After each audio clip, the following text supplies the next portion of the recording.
Will using hollow points land you in jail? Folks, this is Fernando doing another video for more survivalists. Do stay for this one because there's probably a few things that you don't quite know, and this could be important at some point in life later on. I was just watching this video from James Reeves where he addresses this topic, so I thought I'd have my own take on it, especially giving a few things that I think it's important for you to consider as well. Before I go on, remember that if you want to learn more about survival preparedness, and specifically regarding self-defense and this kind of thing, I strongly recommend Street Survival Skills as well as Surviving the Economic Collapse, my books available in Amazon following the links below. Hey Fernando, what are you talking about? It's completely legal for me to have hollow point ammunition in my state, in my country. Great. That does not mean that some dumbass may think that you're using poison bullets, cop killers, idiotic Hollywood stupid stuff that some dumbass believes, or even worse, some judge or someone in the jury is shocked by. Oh, he used hollow points. Those are the ones that are banned and are not even allowed to be used in war by the, we have it already here, the Hague Convention, right? So that's how you know it's terribly bad. If it's not even allowed to be used in war, damn, that must be bad. Well, it's not always the case, but even though there's no law specifically banning the use of one thing or another, it does not mean that a lawyer will not try to use it against you, use those evil cop killers. You had it loaded with what? With black talons? You had a box of black talons that have been banned in a number of places because of how deadly they are. Damn, that sounds horrible, right? There it is. That's a black talon. You had black, and this has been used against people that used it in legit self-defense situations. So, even though there may not be a specific law banning the use of one thing or another, it does not mean that you being smart about it should not make maybe some other decision. I would not have black talons in my gun living in the United States. Definitely not. Why? Because it's stigmatized. It's one of those things that even in a perfectly legit self-defense scenario, if the lawyer is smart and he knows what he's doing and he knows about this, I would do it. I would go to a judge. That lunatic, he used black talon. These are the deadliest of the deadliest bullets. In fact, doctors were refusing to treat people shot with black talon because it would puncture through their gloves.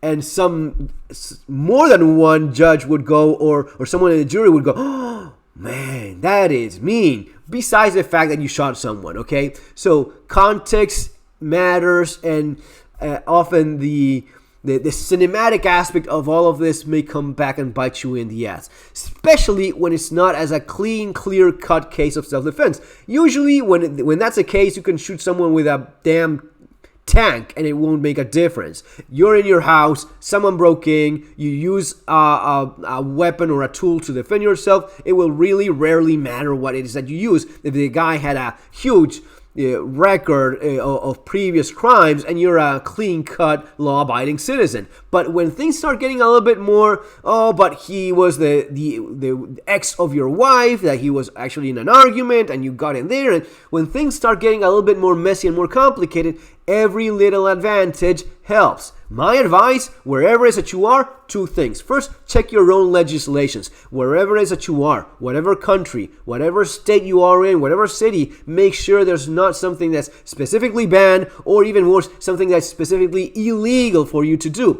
There's a number of countries where these things are banned. You're not allowed to use it, but it's not actually specifically illegal. There's not time to be served for using this. So it's still a matter of very much context. In some places, it may well be. In that case, know your laws, apply to those, abide by those, and use what you have available.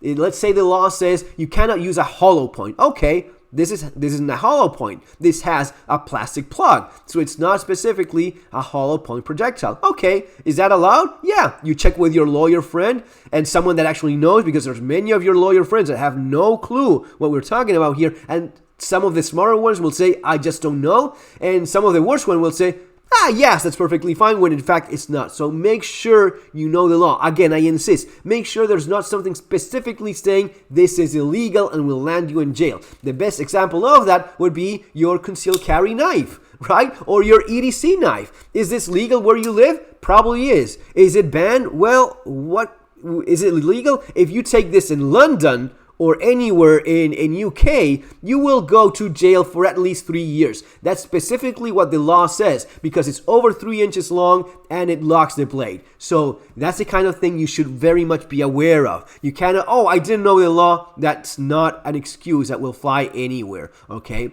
So with that knowledge, you'll find something that actually works. These EMB projectiles, these are actually quite nice, quite cool. It hasn't got a hollow point, but it does expand, and it's quite fast as well. What about your Extreme Defender? These are not hollow points. These do not expand, and they're freaking effective as well, especially because of the speed and because of the shock that it creates. Yeah, those would be a great option. Now, a thing that I would definitely advise against would be using exotic ammunition. First of all, why would I not recommend it? Because it's not as good. It hasn't been tested as much. There's not a number of agencies, police using it. So it is just exotic, and exotic is not what you want for self-defense. Can it work? Sure. But you know what's even worse?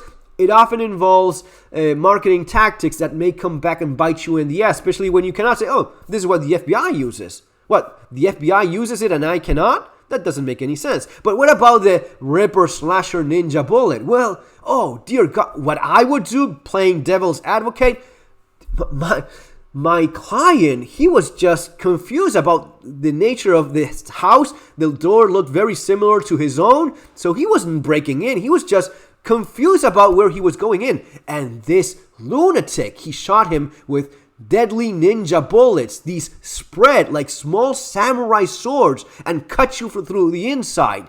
And I show the marketing of this crap, and it will look terribly bad. Even though it's not illegal, even though the situation of self-defense was pretty clear, this is something that may end up hurting you if you end up facing the trial. So above everything, it is just not standardized and not as well established how effective it is compared to a number of other just as effective or even more so ammunition that is well regarded and is considered premium ammunition used by law enforcement agencies probably across the country. That's what you want, not the weird stuff that only you buy for zombies and crap like that, okay? So in that context, you have to keep it in mind. What about the Hague Convention about, Hague Convention 1899 that bans hollow point ammunition, or even worse, dum-dum ammunition? That would be the soft point ones.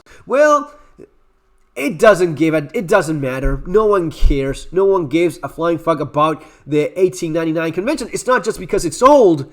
It's just because no one respects it, no one follows it. Yes, in theory, countries that have signed into this should not be using hollow point ammunition. In theory. No, and if you compare it, the importance of this, compared to the number of other things that pretty much all countries involved in any kind of conflict do, it is laughable to think that you would have any problem with hollow point ammunition. What is it that this bans? Well, it bans a hollow point ammunition, it bans the use of submarines, it bans the use of a number of things that are constantly being used all the time. So the idea that, oh, but let's stop this war because that dude used hollow points. I actually know people that served in the military and were deployed, and they use hollow points in their handguns. It was bought by the same troops. It was spread among them. No one cared. And there's also this thing about, well, when it's a war against terror, it's not really a war against a specific nation, so it does not apply. And even if it does apply, again, no one cares. In the same way, no one cares so many much worse things. So some dropping bombs from planes should be banned according to the same convention, and no one follows that either. In fact, if you're using match ammunition in service and when deployed, it will most likely have a little hollow point, something like that. That is often used, very much so, because it's simply match ammunition. And if that's what's around, that's what will be used. And again, no one will say, oh, CNN cover someone use a hollow point in war, okay? So, is it something that, I mean, and there's not much of a need if you're using your 5.56, it's designed to do what you know it does without the need of having any kind of hollow point. And even if it does, again, doesn't matter, no one cares, okay? Even in spite of the